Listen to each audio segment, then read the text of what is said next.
Silk has dressed emperors, crossed deserts, and carried fortunes across Eurasia. Its beginning is much less glamorous. It starts on a mulberry leaf with a caterpillar that spends most of its life eating. At exactly the right moment, the animal produces a filament thinner than a human hair and wraps itself inside it.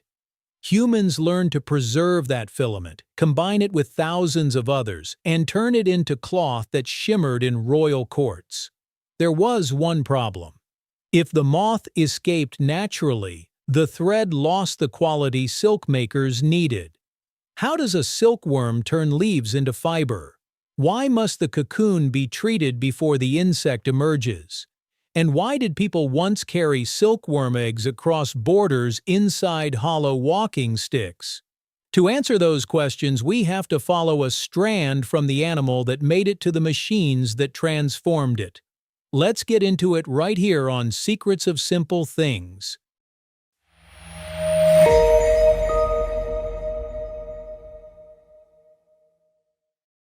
A silkworm is building a shelter. Most cultivated silk comes from Bombyx mori, a moth species humans domesticated over many generations. Its larvae hatch from tiny eggs and spend the next few weeks feeding almost entirely on mulberry leaves. A Chinese legend says silk was discovered when a cocoon dropped into an empress's hot tea and began to unravel. No one can prove it happened, but the image captures one real part of silk making. Heat helps loosen the natural gum, holding a cocoon together. The larvae do not remain small for long. By the time they form a cocoon, silkworms may have increased their body weight by nearly 10,000 times. Inside each silkworm are two long silk glands. They produce fibroin, the protein at the center of the fiber. Another protein, sericin, coats it like natural glue. The material passes through a spinning organ near the mouth and hardens into a filament when it meets the air. Silk is more than worm saliva. It is a purpose-built protein fiber made inside specialized organs. The silkworm moves its head in steady loops, laying the filament around its body. The motion continues for hours. Layers build, the walls thicken, and the animal disappears inside a pale cocoon. In a good cocoon, the filament can run for hundreds of meters and sometimes approach a kilometer without a natural break. The insect is building a chamber where it can become a pupa and later emerge as a moth. For the silkmaker, that next step creates a deadline. The moth must not break the thread. Inside the cocoon, the pupa continues to develop. When the adult moth is ready to emerge, it releases an enzyme that softens the sericin at one end, then pushes through the opening. That completes the moth's life cycle. It also breaks the continuous filament, so the cocoon can no longer be reeled as one long strand. Silk makers intervene before this happens. Cocoons intended for filament silk are heated, stopping the pupa from completing its transformation. They are then placed in hot water, which softens the sericin and lets the layers separate more easily. A worker brushes the surface until the loose ends appear. The cocoon is not pulled apart like a ball of yarn. It turns gently in the water, while the filament rises from it in a line so fine that several must be gathered at once. Those filaments are drawn together and wound onto a reel. The remaining sericin helps them cling to one another, forming a thicker raw silk thread. Traditional silk production has an uncomfortable reality. The insect inside does not survive. Some producers let the moth emerge first, but the broken fibers must then be spun more like cotton, producing a different kind of yarn. The cocoon has now disappeared into thread. Next, that thread has to become cloth. One cocoon is only the beginning. From the real, raw silk can be twisted for strength, cleaned to remove more sericin, dyed, or finished differently depending on the fabric. Its structure explains why silk feels unlike cotton or wool. Those materials usually begin as short fibers that must overlap and twist together.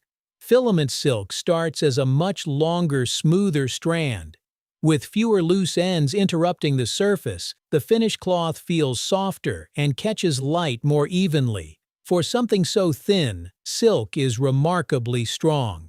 That balance of smoothness, strength, and shine made it valuable long before modern factories.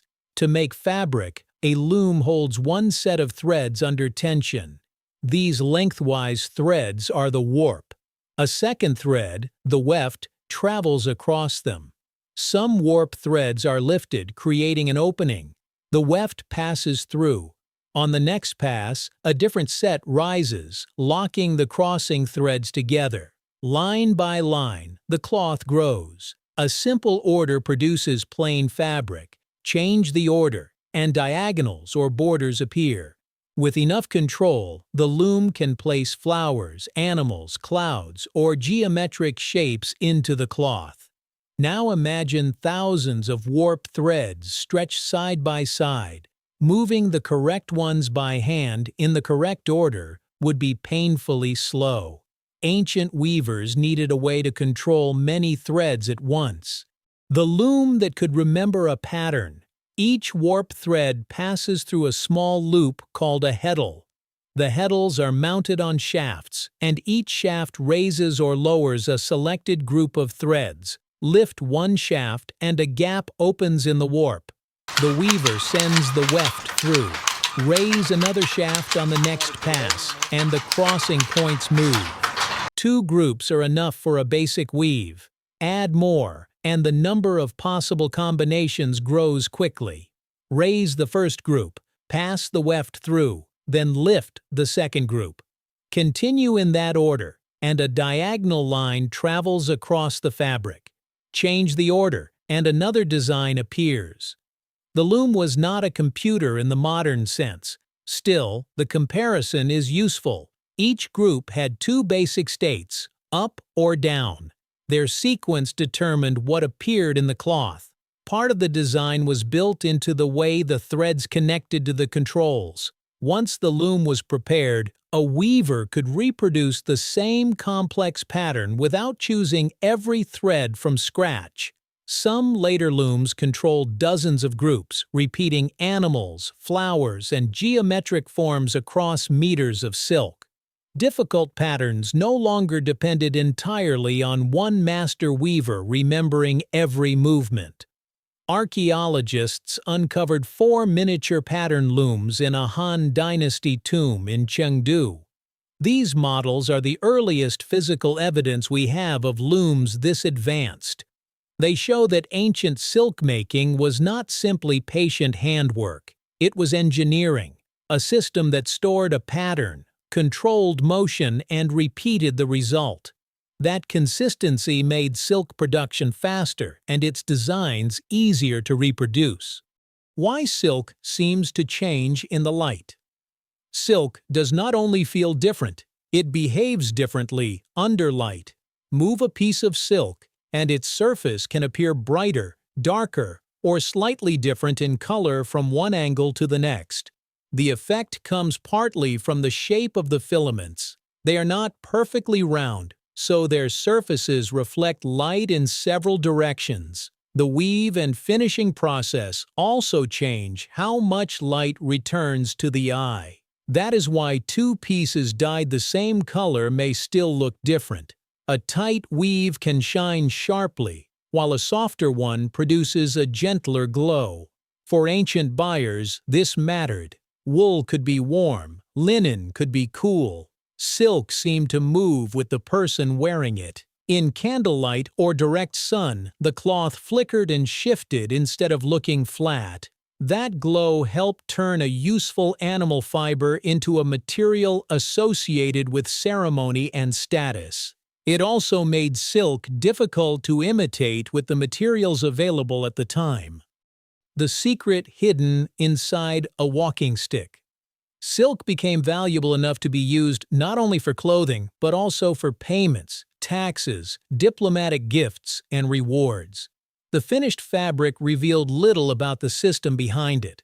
Successful production required mulberry trees, viable eggs, domesticated moths, careful timing, intact cocoons, and workers who could reel nearly invisible filaments. Over generations, Chinese silk makers selected moths that produced longer, stronger, and whiter fibers. This was not one lucky discovery. It was a carefully maintained industry.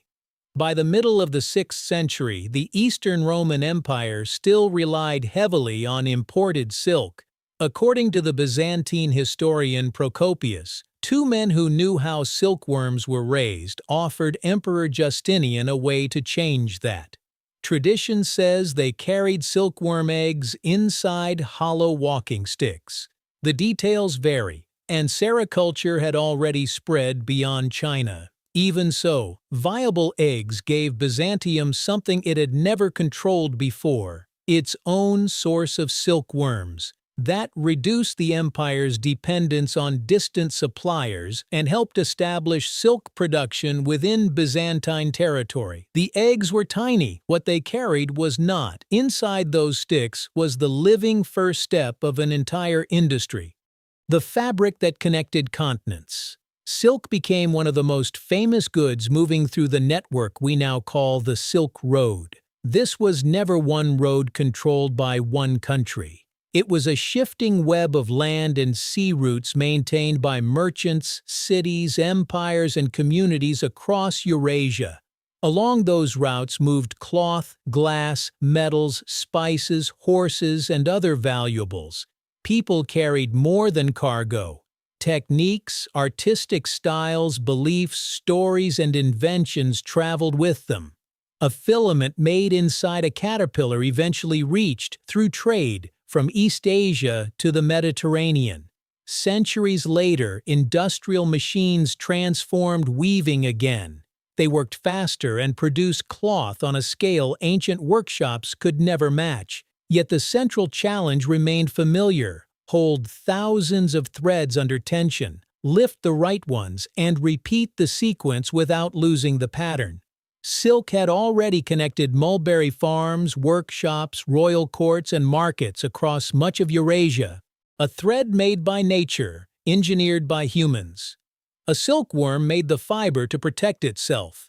Humans learned when to interrupt that process, how to preserve the thread, and how to control thousands of strands with machines. Its softness comes from biology. Its patterns come from engineering. Its history comes from trade, secrecy, and moving knowledge. So the next time silk catches the light, look a little closer.